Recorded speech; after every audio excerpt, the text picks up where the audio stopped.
Hi guys! Good morning from your resident vlog. So ngayon nandito kami sa Marhaba Lounge. I'm with Mark. Hello! So we're still waiting. Maaga kami dito. Mga 3 pa lang pumunta kami. Tapos yung flight namin 7 o'clock. Tapos si Marvy. Hi Marvy! Sunod ka na. Ayun, mauna kami sa HQ. Wala pa akong energy. So, tulog muna tayo, guys. So, nag-breakfast muna kami ng japchae. Tapos, adobo, tsaka bangus sisig. Ayan, ang sarap. Ang sarap na kinain namin. Ngayon, mga around 4:52 na. Meron pa kaming 2 hours. So, ready na kami for HK. Tuloy-tuloy na. Hi, guys! Waiting na lang kami for the boarding. Ang aga namin. Medyo mahaba pila dun sa may immigration. Sa may line para magpa-print ng boarding pass. Madaming madaming taong lumilipad. Ang daming taong lumilipad kasi ang daming taong ang daming taong may flight. Kasi sila guys, ibabawasan na populasyon ng Pilipinas guys. Tulala ako kay Kuya dumadaan dito. Wala si Kuya. Hindi naglalakad pero umaandar. Escalator. Sabi ko lang, minumulto na kami. Ito na naman si Vocalator. Oo, Vocalator. Sa bagay, escalator pataas. Escalate nga. Tayo ko. Guys, good luck sa amin dalawa sa HK. Kaya naniniwala sa potential ko guys. Nagdududa siya sa potential ko guys. Ako pumaktan sa may kalsada. Kaya tayo Nakita mo Victoria Peak. Ay, Victoria Peak. Sige, ako nilang kakable. Mamaya humiga sa daan ha. Parang, ano ba sakit ng mga alta nun? Mga may jet lag. Dito pa may jet lag. Jet lag na. Hindi pa Parang ano yun eh. Parang, ngayon pa lang, parang medyo jet lag na ako guys eh. Nandito ba sila? Sila Ella. Oo. May mga friends pa kaming kasama. Ganyan si Faith, dami yan friends. Ayun. Nothing. May mga friends pa kaming kasama. See you guys later! So, update lang. 7, pumunta na kami dito sa may boarding gate. Ngayon, delayed flight kami. So, we have to wait for another hour. Pero okay lang. Medyo madaming nagtatravel ngayon. So, update ko kayo later kapag nandun na kami sa plane. Pero so far, chill naman kami dito. So, see you guys! Hong Kong. I'll show my boarding pass. Palusot na kami! Yay! Let's go! Na mag-joke, pinapaulit mo na yung mga bagay-bagay. Kaya nga! Alam mo sa TikTok! Magaling yung sa TikTok eh, diba? So, yun din naman nakatingin yung mga Pilipino. Sino kaya yung vlog, nagpa-vlog? Nakapasok na po kami sa plane, finally. After so many hours. Papunta na kami ng HK. Update ko kayo guys kapag nakalapag na kami.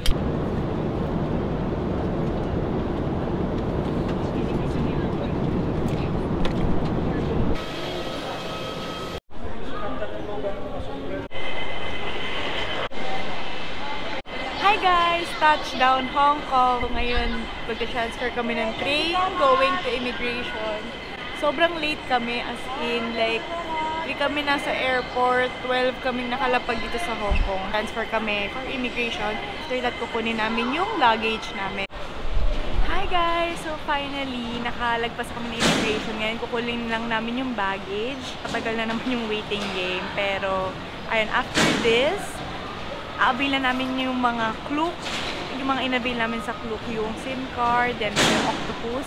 And then, papaloadan namin. Mag-withdraw kami using GCash. So, let's see if it will work. So, update ko kayo later. Pero ngayon, inaantay namin yung baggage.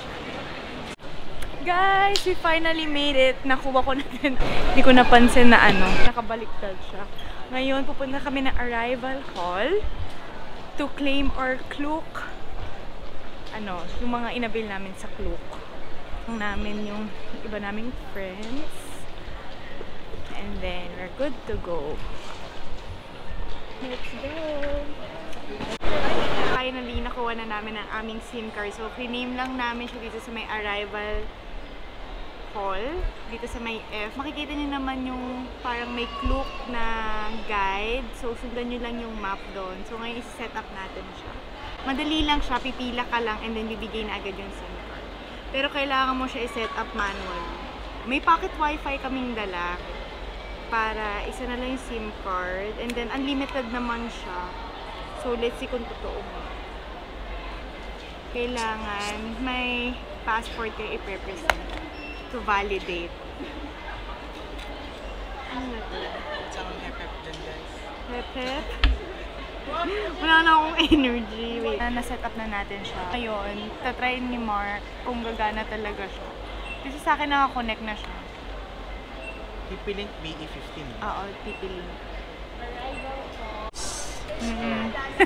Alam niyo ba, nakailang ikot yung bag niya before niya ma-realize na sa kanya yun. Hindi kasi, hindi na magutom na tsaka antok. Ano ba yan? Ano guys? Ay, nakakonect. Ay, salamat. Okay na So, siya. doon na kami sa luggage. Doon na kami sa luggage. Yung octopus card naman and mag-withdraw kami. Ay, withdraw muna tayo, Withdraw Mark. muna tayo. So guys, ang una namin ginawa is dumaan kami na immigration.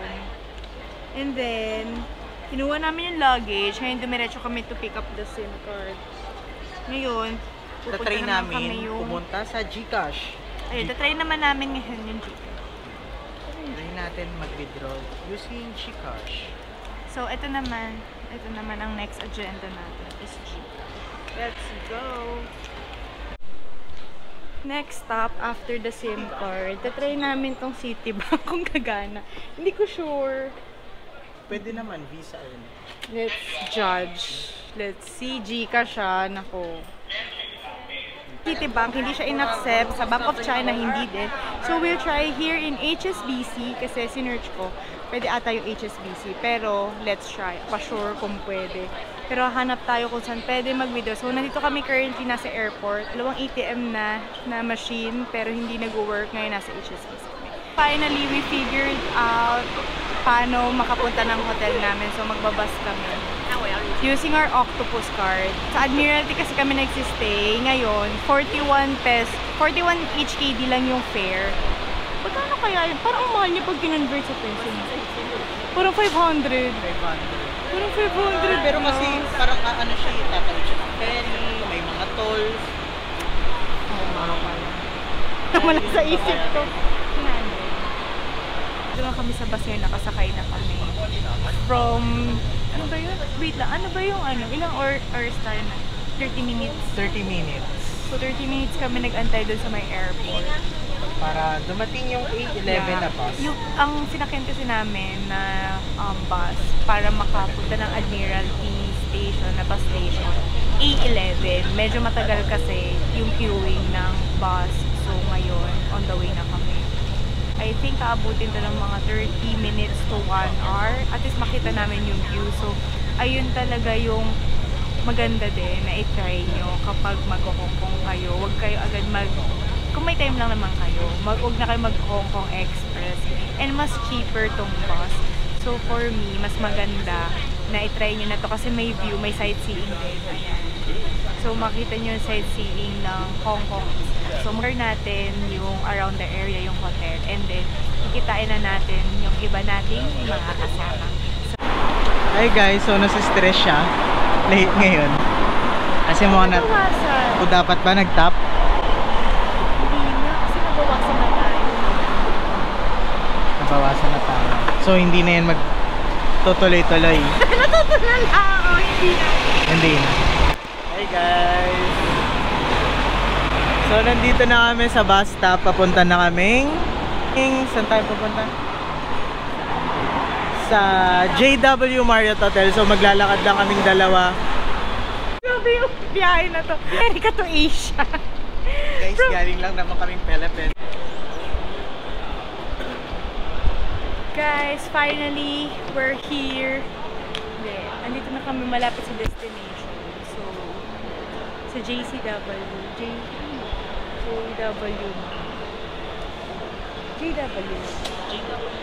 Dumaan kami ng mall para makarating doon. Kasi tinatry namin tumawid, walang tawiran. So, Mark! Okay. Live reaction of our hotel. Grabe, besh. Ang ganda. Grabe si Marvy. Grabe ka. Ay, kinatayan na to. Kung nakikinig ka man sa amin ngayon. Marvy, hindi ko na-expect. Grabe thumbs up ka. sa'yo. Patingin ka ng ngiti. Marvy, ayoko na. Bahala na. Marvy, pupunta kami McDo. Galing kami dito sa hotel, Nagutom na pero kami. magmamakdo na lang kami. So, ang ganda ng hotel. Ang ganda pa ng place. As in the best. Nakaka-relax yung itsura ng hotel. And finally, nababa na namin ang aming mga bags. Maghahanap na kami ng food. So, ito yung first, yung first kain namin here in Hong Kong. Kain muna tayo, Mark, para may energy tayo maglakad. Guys, so our first meal here in Hong Kong. Thank you. I'll just present it. Okay. Thank you. Thank you so much. Ang social naman ng nila dito, may pa-garden may pa-garden salad. Saan tayo upo? Saan tayo upo? Wow! Bakit ganun?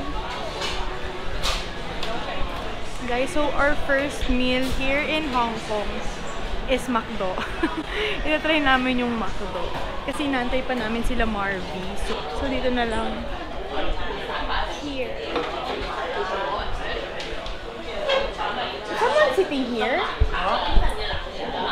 Is someone sitting here? No? Mark! Saan tayo? Dito? Saan? Palubat na yung GoPro ko. Pero yun, so our first order of business is kumain dito sa HK ng McDo. Mga susunod naman na araw, puro tayo Chinese food. Ano lang naman to, snack. While waiting for Marvy and Joshua. Check-in to kasi dirnap lang muna namin yung aming bags. So yun, sobrang lapit and convenient nung nabook ni Marvy na hotel, as in talaga. And then ngayon, may tinatry si Mark dito sa McDo na aliw siya kasi. Itong mga ayan, this one, pwede kang mag-charge ng phone. Phone lang ba pwede mag-charge? Ito, Apple phone, so pwede daw mag-charge.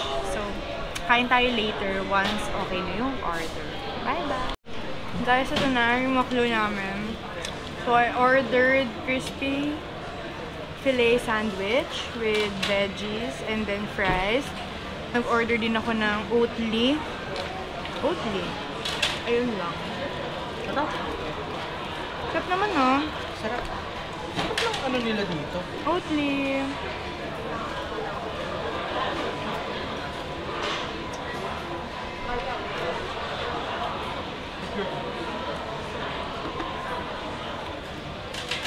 Ito.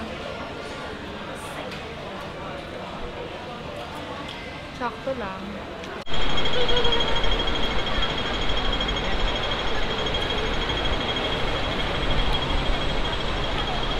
Hi guys! Story time. Hanap kami ng money exchanger dito na magandang rate.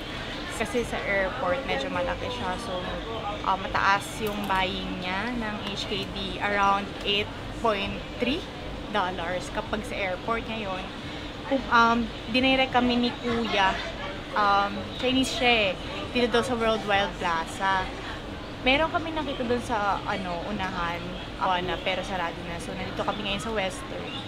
Yung buying rate niya, 7.6 lang. So, okay na din siya. Kesa naman sa airport na medyo mataas, 8. Ayan, nandito kami ngayon nagpapapalit. Filipino community nandito. Sa World Wild Plaza. So, ayan. Yun lang, story time. Dito siya sa Central. Actually, from Admiralty kami, nahirapan kami kasi wala masyadong mga doon. Para puro luxury yung mga stores doon. So, we went here to Central to explore at maghanap ng money exchanger na okay naman yung rate. So, finally, successful naman siya. Successful naman siya. So, off to, na kami ngayon, sa Victoria Peak. After this. So, ayun lang yung update for our first day